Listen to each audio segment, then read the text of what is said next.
Hello everyone. स्वागत है आपका बंधु सिंगिंग चैनल में। तो आज मैं तैयारी करवाने जा रही हूँ स्टेट की, जिसका टॉपिक है संगीत। पहले आज हम पढ़ेंगे संगीत, उसके बाद ध्वनि, उसके बाद श्रुति, उसके बाद नाद। अलग अलग टॉपिक पर विचार करेंगे और अलग अलग क्वेश्चन निकाल के बताएंगे कि किस टाइप से स्टेट में क्वेश्चन आता है। तो चलिए आज हम जानते हैं संगीत के बारे में। सबसे पहले ये जानेंगे कि संगीत होता क्या है। वैसे तो बोलचाल की भाषा में लोग बोलता है संगीत गाना को कहते हैं, मतलब सिर्फ गाना, सिर्फ गाया जो जाए उसको ही हम संगीत कहते हैं। लेकिन नहीं, संगीत वो है जो गायन, वादन तथा नृत्य तीनों के सम्मिलित रूप को अगर तीनों मिलता है तब भी संगीत बनता है, वरना संगीत कुछ भी नहीं। जैसे सिर्फ हम गाना गाते हैं और वादन ना बजे तो अच्छा लगेगा? बिल्कुल भी अच्छा नहीं लगेगा। इसीलिए जब हम गाते हैं तो उसमें वादन का भी ज़रूरत है, उसके बाद हम झूमते भी रहते हैं। ऐसा हो सकता है कि हम गाना गाएं और झूमें ना? ऐसा तो नहीं हो सकता है। इसीलिए संगीत का परिभाषा है गायन, वादन तथा नृत्य तीनों के सम्मिलित रूप को हम संगीत कहते हैं। गायन, वादन तथा नृत्य तीनों के सम्मिलित रूप को हम क्या कहते हैं? संगीत कहते हैं। इस प्रकार संगीत के मुख्य तीन अंग हुए। इस प्रकार संगीत के मुख्य तीन अंग हुए। क्वेश्चन स्टेट लेवल में ऐसे आता है कि क्वेश्चन ऐसे पूछ सकता है कि संगीत के कितने अंग हैं। तो आपको बताना है कितना? तीन अंग होते हैं। क्या सब? गायन, वादन तथा नृत्य। गायन, वादन तथा नृत्य। अब आगे चलते हैं। बोल रहा है संगीत को मुख्य दो भागों में विभाजित किया जाता है। संगीत को कितने भागों में विभाजित किया जाता है? दो भागों में विभाजित किया जाता है। कौन कौन सा? मार्गी संगीत, देसी संगीत। मार्गी संगीत और देसी संगीत। देखिए यही दो क्वेश्चन मिल गया। अगर हमसे ये पूछे कि संगीत के कितने अंग, संगीत के कितने अंग, तो हम बताएंगे कि तीन अंग होते हैं। कौन कौन सा? गायन, वादन तथा नृत्य। लेकिन हमसे अगर ये पूछे कि संगीत के कितने भाग होते हैं तो हम क्या बताएंगे? दो भाग होते हैं। कितने भाग होते हैं? दो भाग होते हैं। कौन कौन सा? मार्गी संगीत और देसी संगीत। अब जानते हैं कि मार्गी संगीत क्या होता है और देसी संगीत क्या होता है। क्योंकि एक छोटा छोटा टॉपिक में से कहाँ से क्वेश्चन निकल आता है, वही हमको ढूंढना है कि क्वेश्चन आखिर पूछ कहाँ सकता है।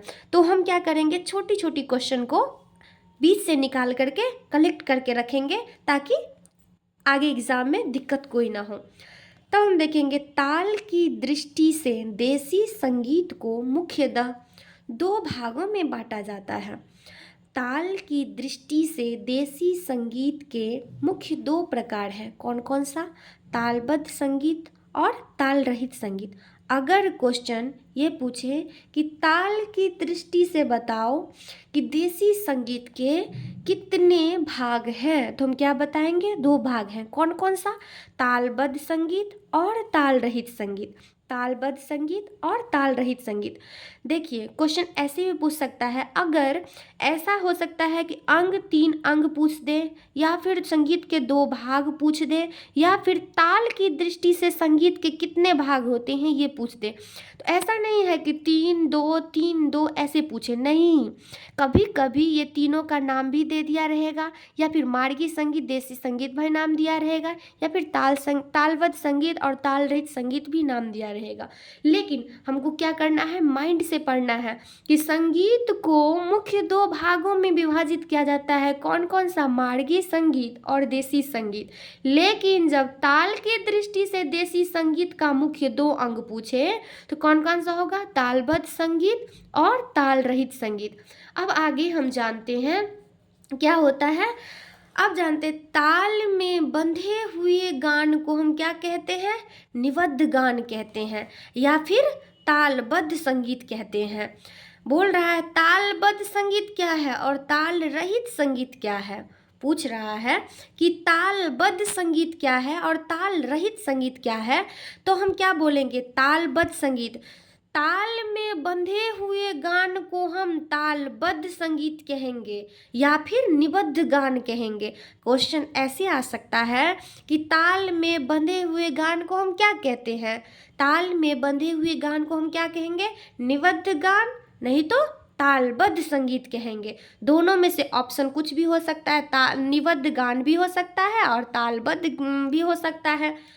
तो तालबद्ध संगीत में कौन कौन सा गान आता है? ध्रुपद आता है, धमार आता है, ख्याल आता है, ठुमरी आता है, लक्षण गीत आता है। देखिए, अगर ध्रुपद में एक ताल का मिस्टेक होता है तो पूरे ध्रुपद ही खराब हो जाता है। ये इसको ताल पकड़ के हमको गाना पड़ता है। अगर आप लोग भी गाते होंगे तो ध्रुपद गाएं, चाहे धमार गाएं, चाहे ख्याल गाएं, चाहे ठुमरी गाएं, चाहे लक्षण गीत गाएं, कोई भी अगर राग गाए तो उसमें ताल को हमको पकड़ के गाना पड़ता है। लेकिन वही अगर हम आलाप करते हैं उसमें हम ताल पकड़ के नहीं करते हैं, अलग अलग स्वर, अलग अलग आलाप कर सकते हैं उसमें। इसीलिए तालबद्ध संगीत कौन कौन सा है? ध्रुपद में तालबद्ध संगीत, धमार, ख्याल, ठुमरी, लक्षण गीत में क्या होता है? ताल पकड़ के हमको गाना पड़ता है। अब अनिबद्ध गान या ताल रहित संगीत। अनिबद्ध गान क्या होता है? यह गान केवल एक प्रकार का है, यह गान केवल एक प्रकार है जिसके आलाप कहते हैं। आगे ही हम आपको बताएं कि ये जो गान है उसको हम क्या कहते हैं? आलाप। आलाप में हम क्या करते हैं? ताल को पकड़ के नहीं गाते हैं। आलाप हम कहीं भी किसी भी क्षण कोई भी राग गाते हैं उस बीच में हम क्या करेंगे? आलाप आराम से दे सकते हैं, उसके बाद फिर से हम गाना पकड़ सकते हैं। अब जानते हैं संगीत पद्धति क्या होता है। हम जानेंगे कि संगीत पद्धति क्या होता है। संगीत पद्धति भारतवर्ष में मुख्य दो प्रकार का संगीत प्रचार में है जिन्हें हम संगीत पद्धति कहते हैं। बोल रहा है भारतवर्ष में मुख्य दो प्रकार का संगीत प्रचार में है जिन्हें हम संगीत पद्धति कहते हैं। अब हम जानते हैं ये कौन कौन दो संगीत पद्धतियां हैं। ये भी याद करना पड़ेगा कि संगीत पद्धति कितने होते हैं, तो दो संगीत पद्धति हैं। कौन कौन सा, ये हम आगे आपको बताएंगे। पद्धति में है, पहला है उत्तरी तथा हिंदुस्तानी संगीत पद्धति। कौन कौन सा है? उत्तरी तथा हिंदुस्तानी संगीत पद्धति। और दूसरा है दक्षिणी तथा कर्नाटकीय संगीत पद्धति। जब हम भारत का मैप देखते हैं, ऊपर में जम्मू कश्मीर वाला हिस्सा देखते हैं, नीचे में तमिलनाडु वाला हिस्सा देखते हैं, तो भारत का नक्शे को हम क्या करेंगे? दो भागों में बांट देंगे। ऊपरी जो हिस्सा है, उत्तरी वाला जो हिस्सा है वो है कौन सा? हिंदुस्तानी संगीत पद्धति है। और नीचे वाला जो हिस्सा हम देखेंगे वो कौन सा है? कर्नाटकीय संगीत पद्धति है। तो कौन कौन सा पद्धति है हमारे भारत में? दो संगीत पद्धतियां हैं। कौन कौन सा? उत्तरी तथा हिंदुस्तानी संगीत पद्धति है और दक्षिणी तथा कर्नाटकीय संगीत पद्धति है। अब हम जानते हैं कि हिंदुस्तानी संगीत पद्धति कहाँ कहाँ प्रचलित है। यह पद्धति उत्तरी हिंदुस्तान में प्रचलित है। मैं बताई थी कि यह जो पद्धति है उत्तरी तथा हिंदुस्तानी संगीत पद्धति उत्तरी हिंदुस्तान में प्रचलित है।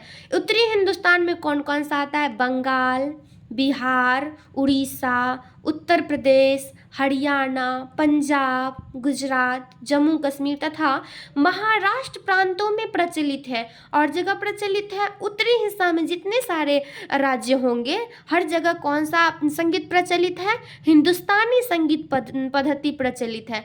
और कर्नाटकीय संगीत पद्धति मतलब दक्षिणी संगीत पद्धति कहाँ कहाँ प्रचलित है? यह पद्धति दक्षिणी भाग में प्रचलित है। मैं बताई थी कि नीचे वाला जो हिस्सा है तो उसमें क्या है? दक्षिणी संगीत पद्धति प्रचलित है। उसमें कौन कौन सा? तमिलनाडु, जैसे मैसूर, आंध्र प्रदेश आदि और राज्य हैं जिसमें कौन सा संगीत प्रचलित है? कर्नाटक संगीत पद्धति प्रचलित है। तो आज का वीडियो इतना ही तक सीमित रखते हैं। अब दिखाएंगे आगे कि ध्वनि क्या होता है, श्रुति क्या होता है, नाद क्या होता है, अलग अलग चीज़ों में हम आप लोगों को बताएंगे। और आप लोग ध्यान से एक एक टॉपिक को, एक छोटा छोटा चीज़ें को ध्यान से गौर से देखते हुए और एक एक चीज़ को माइंड में रखते हुए आप लोगों को याद करना है, ताकि इस बार का स्टेट आप लोगों के हाथ से न जाए और आप लोग अच्छे से तैयारी करें। Thank you.